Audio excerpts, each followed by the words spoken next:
السلام علیکم اسٹوڈنٹس، آج کی ویڈیو کا عنوان ہے انڈوں کی فصل۔ ایک دفعہ کا ذکر ہے کہ ایک چھوٹے سے گاؤں میں شیخو نام کا ایک کسان رہتا تھا۔ شیخو بہت محنتی تھا، لیکن اس کے اندر ایک بڑی خامی تھی۔ وہ ہر کام میں شارٹ کٹ تلاش کرتا تھا اور چاہتا تھا کہ راتوں رات امیر بن جائے۔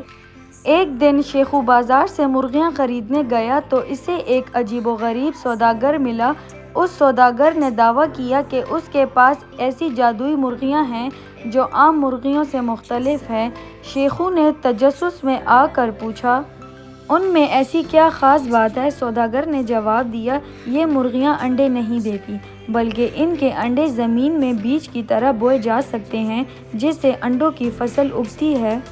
شیخو کی آنکھیں چمک اٹھیں۔ اس نے اپنی جمع پونجی دے کر وہ 5 مرغیاں خرید لیں اور خوشی خوشی گھر آ گیا۔ اس نے سوچا کہ اگر ایک انڈے سے پورا پودا اگے گا اور اس پر سینکڑوں انڈے لگیں گے تو وہ بہت جلد ملک کا سب سے امیر آدمی بن جائے گا۔ اگلی صبح مرغیوں نے 5 انڈے دیے۔ شیخو نے فوراً اپنے کھیت کا ایک حصہ صاف کیا اور بڑی احتیاط سے وہ انڈے زمین میں دبا دیے۔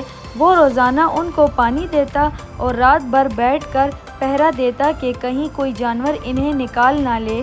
گاؤں والے اسے دیکھ کر ہنستے اور کہتے، شیخو کبھی انڈوں کی بھی فصل اگی ہے؟ لیکن شیخو کسی کی بات نہ سنتا۔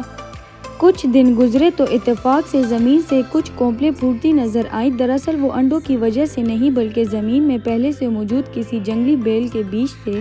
لیکن شیخو سمجھا کہ اس کی محنت رنگ لا رہی ہے۔ وہ اتنا خوش ہوا کہ اس نے اپنی گائے اور بچا ہوا اناج بھی بیچ دیا تاکہ ان پودوں کے لیے مہنگی کھاد خرید سکے۔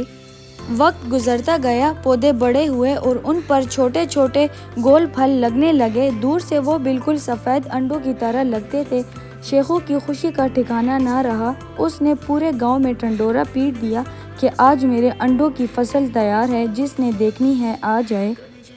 گاؤں کے لوگ جمع ہو گئے۔ شیخو نے بڑے فخر سے ایک پودے کو زور سے ہلایا تاکہ انڈے نیچے گریں، لیکن جیسے ہی وہ گول سفید چیزیں نیچے گری، وہ پٹاخ کی آواز سے پھٹ گئیں اور ان میں سے بدبودار لیسدار مادہ نکلا۔ وہ انڈے نہیں تھے بلکہ ایک زہریلی جنگلی بیل کے پھل تھے جو دیکھنے میں انڈوں جیسے لگتے تھے۔ شیخو کی ساری مرغیاں بھی تب تک مر چکی تھیں کیونکہ اس نے فصل کے چکر میں ان کی خوراک پر توجہ ہی نہیں دی تھی۔ شیخو سر پکڑ کر بیٹھ گیا۔ اس کی ساری جمع پونجی، گائے اور اناج سب ختم ہو چکا تھا۔ اسے سمجھ آ گیا کہ اس سوداگر نے اسے بے وقوف بنایا تھا اور اس کے اپنے لالچ نے اسے اندھا کر دیا تھا۔ اخلاقی سبق: لالچ ایک ایسی بری بلا ہے جو انسان کی عقل پر پردہ ڈال دیتی ہے۔ محنت کا کوئی شارٹ کٹ نہیں ہوتا اور جو لوگ راتوں رات امیر بننے کے چکر میں فطرت کے اصولوں کے خلاف چلتے ہیں، وہ اپنا بچا ہوا سرمایہ بھی گنوا بیٹھتے ہیں۔